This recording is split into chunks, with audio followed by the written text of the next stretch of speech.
ओम शांति।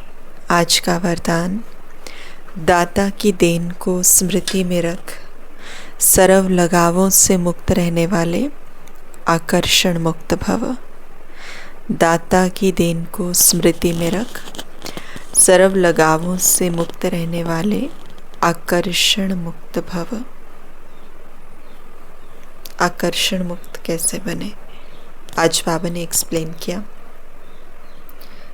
कई बच्चे कहते हैं कि इनसे मेरा कोई लगाव नहीं है, परंतु इनका ये गुण बहुत अच्छा है या इनमें सेवा की विशेषता बहुत है। कई बच्चे कहते हैं इनसे मेरा कोई लगाव नहीं है, परंतु इनका ये गुण बहुत अच्छा है, इनमें सेवा की विशेषता बहुत अच्छी है। लेकिन किसी व्यक्ति या वैभव की तरफ बार बार संकल्प जाना भी आकर्षण है। इस लाइन को रिपीट करते हैं। किसी व्यक्ति या वैभव की तरफ बार बार संकल्प जाना भी आकर्षण है। किसी की भी विशेषता को देखते, गुणों को व सेवा को देखते दाता को नहीं भूलो। ये दाता की देन है। ये स्मृति लगावों से मुक्त, आकर्षण मुक्त बना देगी। किसी पर भी प्रभावित नहीं होंगे। तो जब हम इस जीवन यात्रा पर चलते हैं और जब हमें ज्ञान मिल जाता है तो हमें हमारा लक्ष्य क्लियर हो जाता है। क्या हमारा लक्ष्य है? इतनी सारी जो अटैचमेंट्स हैं मानसिक तौर से, मन जहाँ जहाँ जुड़ाव हो गया है जिस चीज़ से, तो वो जुड़ाव हमें हमारे लक्ष्य तक पहुँचने से, बाप समान स्थिति तक पहुँचने से रोकता है। लगाव दो तरह से होता है। एक है कि किसी के साथ हम इतना जुड़ चुके हैं कि उनकी बुरी बातों को या जो उन्होंने कुछ हमें ऐसा कह दिया, हमें बुरा लगा, हम उन बातों के साथ चिपक कर बैठ गए, हम उन बातों को याद करते हैं। तो एक जुड़ाव ये भी है, इसका रूप ये भी है। और दूसरा है कि कुछ ऐसी बातें जो हमें बड़ी अच्छी लगी, कुछ ऐसी बातें जिनके ऊपर हमारी डिपेंडेंसी बन रही है, जो हमें फील गुड वाली चीज़ें याद करवा रही है। वो बातें, व्यक्ति, परिस्थितियाँ, कुछ भी हो सकता है। दोनों ही केस में, चाहे वो हम उनसे पॉजिटिवली जुड़े हैं चाहे नेगेटिवली जुड़े हुए हैं, लेकिन वो बातें, व्यक्ति, परिस्थितियाँ कुछ भी हो सकती हैं। अब जीवन यात्रा में ये चीज़ें, अगर हम इन दोनों पहलुओं के साथ अटैच्ड हैं, या तो किसी से हम नेगेटिवली प्रभावित हो रहे हैं या फिर हम किसी से पॉजिटिवली बहुत प्रभावित हो रहे हैं, इट मीन्स ये एक तरह से दूसरा रूप है लगाव का ही। तो जब हम इन्हीं चीज़ों में रहेंगे तो जो खुद पे काम करना है ना वो कर पाएंगे, और ना जो बाप समान बनने की स्थिति है या परमात्मा से कनेक्शन की बात है वो भी नहीं हो पाएगा, क्योंकि इन्हीं चीज़ों के इर्द गिर्द घूमते रहेंगे, जिससे बाबा कहते हैं साइड सीन में उलझ के रह जाना। क्यों इनमें घुसे रहेंगे या इन्हीं के साथ अटैच रहेंगे?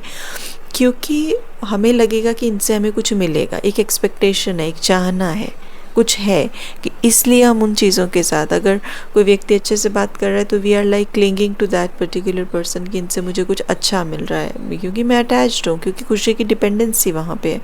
कुछ बुरा मिल रहा है तो भी हम अटैच्ड हैं कि क्यों अच्छा नहीं बोलते हैं हमारे लिए, नो, हमने इतना अच्छा इनके लिए किया। तो बेसिकली बोलने का मतलब है, चाहे वो पदार्थ है, परिस्थिति है, हमारी चाहना उसी से रहेगी हमेशा। आकर्षण मुक्त नहीं बन पाएंगे, क्योंकि आकर्षण है क्या? आकर्षण का बेसिक फंडा ही ये है कि मुझे कुछ मिलेगा यहाँ से। That's why I am being gravitated और being attracted towards that particular thing, इसीलिए। लेकिन बाबा तो कहते हैं कि कुछ मिलना तो है नहीं बाहर से, आत्मा की स्थिति में स्थित हो जाओ, सब कुछ है, सब कुछ अंदर है।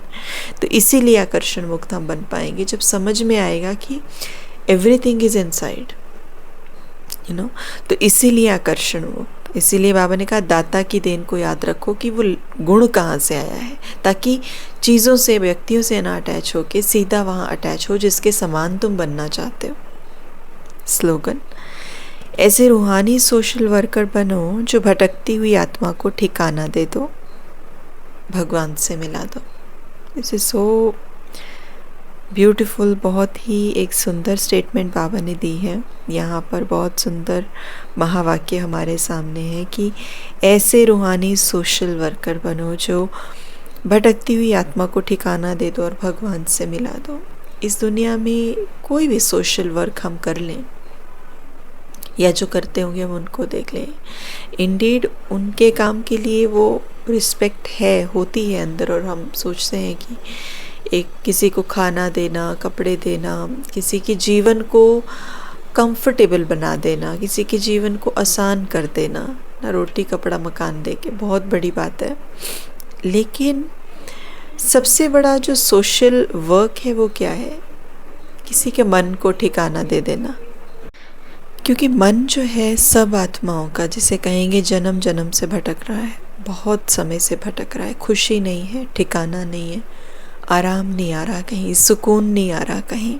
सब कुछ कर रहे हैं, सब कुछ अपने रोल्स को निभा रहे हैं और अपना कर्म भी करते हैं, लेकिन इस जीवन में आने के बाद भी और इस जीवन के एंड तक भी ऐसा लगता है कुछ रह गया, मिसिंग है, वी आर लैकिंग समथिंग, कुछ नहीं है। तो ये जो अनुभव है कि कुछ नहीं है मेरे पास, भटकन की जो निशानी है, चाहे हमारे पास कितना ही कंफर्ट क्यों ना हो, ये नहीं होनी चाहिए।